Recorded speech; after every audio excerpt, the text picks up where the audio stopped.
আজকে বাংলাদেশ এবং শ্রীলঙ্কার খেলা, যে বাংলাদেশ শ্রীলঙ্কা সবসময় আসলে নাগিন ডান্স নিয়ে হতো।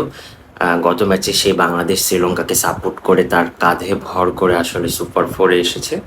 তো বর্তমানে এখন আর শ্রীলঙ্কাকে কেউ চিনছে না, শ্রীলঙ্কাকে বন্ধু বলে কেউ সম্বোধন করছে না। এখন বলছেন যে একদিনে কি বন্ধু হওয়া যায়, একদিন সাপোর্ট করলে কি বন্ধু হওয়া যায়। তো আজকে আমরা সবার আগে ক্রিকেট খেলার দেখার আগে আপনারা কিছু প্রস্তুতি নিয়ে নেবেন। সবার আগে যেটা নেবেন সেটা হচ্ছে ওষুধ নিয়ে নেবেন, কারণ বাংলাদেশ ক্রিকেট খেলা দেখার অবস্থায় আপনার হার্ট ব্লক হতে পারে। এবং একটা অ্যাম্বুলেন্স কল দিয়ে রেখে দিবেন, এর পরবর্তীতে 999 ডায়াল প্যাডে রেখে দিবেন, কারণ যে কোনো সময় আপনাকে উদ্ধার করা লাগতে পারে।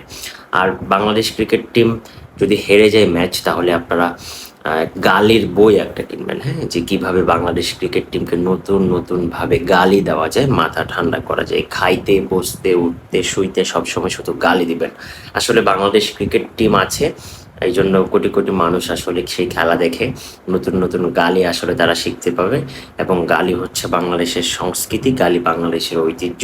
বাংলাদেশ ক্রিকেট টিমকে সেটা দিয়ে দিয়ে বাংলাদেশ আসলে সেটাকে বাঁচিয়ে রেখেছে, এই সংস্কৃতিকে।